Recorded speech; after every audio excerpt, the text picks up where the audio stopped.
Hey guys, I'm going to be shooting a quick video showing my wizard build that I use for farming Inferno. I'm just going to be showing you my skills, my stats, and my items, and then later on I'll shoot some more videos of me actually farming and killing bosses and whatnot. So I'll start with my skills. For my primary, I'm using my left click, I'm using Magic Missile with the Charged Blast rune, which just increases the damage of Magic Missile, and then I'm using Arcane Orb for my right click with the Tap the Source rune, which reduces the cost to 20 arcane power. And I like that just because I'm constantly kiting, so when I want to turn and shoot, I can do that as often as I want for the most part without running out. But another option to that is getting Obliteration, which increases the damage of Arcane Orb. That's also a good choice, just because when you kite, you can get to a point where you stop and just burst, and on that burst you want to put out as much damage as possible. So even though you might only get 3 shots in with Obliteration, since it costs more mana, you'll be doing more damage. But in general, I like to turn and shoot as often as possible, so I get the reduced cost. For survivability, I'm using 2 spells. The first is Diamond Skin with the increased damage absorption, and second is Energy Armor with the Force Armor rune. And as most of you probably know, Force Armor got nerfed, so now you need to have a decent amount of HP for Energy Armor or Force Armor to work well, and I would say you want to get around 30k HP, and that's just from experience because I have now 32.8k HP, and I'm not getting one-shotted even in Act 3. I've gone through Act 3, I've killed Asmodan, so I have just Diablo left, which I think I'm not going to try it again until after the patch, which is going to basically nerf the amount of damage that everything in Acts 2, 3, and 4 do in group games and public games. So back to the skills. I'm using Hydras for my second skill with the Venom Hydras, just because of the high amount of damage that they do. You can also use Arcane Hydras with one of your passives being Temporal Flux, which slows for 30% for 2 seconds whenever arcane damage is dealt. So that's a good option if you're having trouble kiting, and it's also a good option if you've got a little bit higher damage. You can get that extra slow, but my damage isn't that great, so I like the Venom Hydras.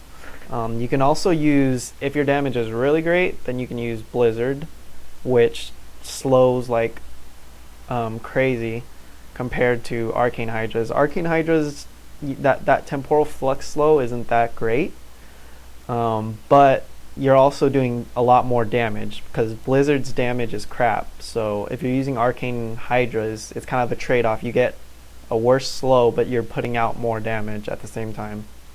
So it all depends on your damage versus how much you need to kite, how much survivability you need. And then my last skill is Magic Weapon with Force Weapon to increase the damage that I'm doing. And my 3 passives are Blur, Glass Cannon, which increases my damage, and Astral Presence, which increases my mana or my arcane power by 20 and the regeneration by 2. And let's see, I have 32.8k HP and then 39.2 DPS with Magic Weapon with the Force Weapon rune. And this is with a kind of crappy one-hander. It's a 900 DPS weapon with 17% attack speed.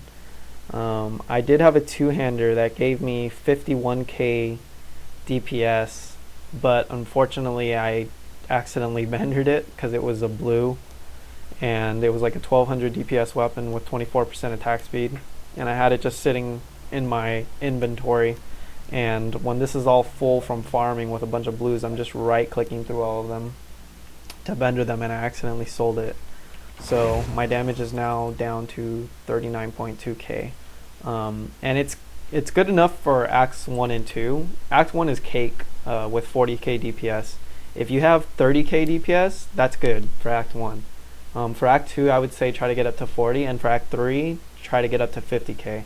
And I say that just because I have close to 40k DPS, and Act 3 is still a bitch to farm. Like, you need to kill things somewhat quickly, especially the elites that have things like fast or vortex, or their jailers, because they can catch up to you really quick. So you want to down them as fast as possible. And as it is with 40k DPS, it's kind of a struggle. I still die a lot, to the point where it's not really worth farming.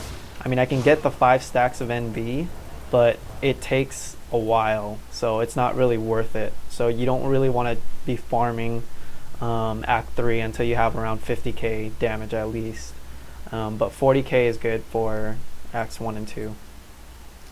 And then I also like using a one-hander versus a two-hander, just because of the increased stats that you get from your offhand.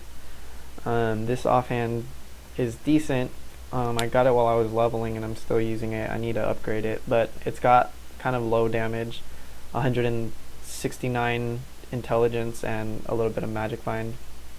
All my gear pretty much has magic find. But yeah, I'll let you check out my gear. Since they're nerfing attack speed in the next patch at the end of June, I don't know by how much. So I've been kind of shying away from the attack speed build, going towards crit. But I feel that in general, even if they weren't nerfing attack speed, I feel that it's a lot better to get crit for wizards rather than attack speed, because we're not. I mean, demon hunters can put out a crap load of damage having higher attack speed, but for us, most of our damage is going to come from, well, for this build in particular, it's coming from Arcane Orb. And having higher attack speed doesn't really change the fact that you can only, like, for instance, with Tap the Source, I can put out, these cost 20 mana each, and I have 120, so I can shoot 6 of them before my mana is depleted. So that wouldn't change if I had a higher attack speed. They would come out a lot faster, and I would do a higher amount of burst in a short amount of time, but you would still have to regen after you shot those 6. So it's the same amount of damage, it's just in a shorter amount of time. But you would still run out of mana, and you would run out of mana a lot faster. So going towards crit, each one of those arcane orbs would do that much more damage and would count for that much more. So you can see my crit is 26.5% right now with 150% crit hit damage. And I really want to get this to 200%, trying to get there. So for that reason, I feel like my next one-hander is going to have crit hit damage, and if it has attack speed, that's great, but I'm going to have crit hit damage as a priority. So I've tried to stack crit with all my items. You can see my helm here. My amulet has both crit hit chance and crit hit damage. So do my bracers have crit. My gloves aren't attack speed gloves. I had these attack speed gloves, which are pretty basic and cheap, which you can get until you can afford to get better ones. The crit, you can see these actually do more damage. It's an upgrade. But once I get if I were to get crit hit damage on my weapon, for example, and this up to somewhere around 200%, I think these gloves would actually be the upgrade. And The percentages are kind of low, so I'll probably be upgrading these soon too. And then I have a ring with crit and crit damage, and I need to replace this one, which is also an attack speed ring. And I would say you want to get at least 100 intelligence and 100 vitality on every single item without exception. You want to get around 100 just because you need, I have close to 100 vitality on every single piece, and my health is not super high, but it's at around 33k. So if you can do that, if you can get 100 vitality on every piece, then your survivability will be a lot better. So that's my build, and I'll be shooting a couple more videos to follow up on me actually farming in Acts 1, 2, and 3 and doing boss kills and all that good stuff. So make sure to check those out. Alright, thank you.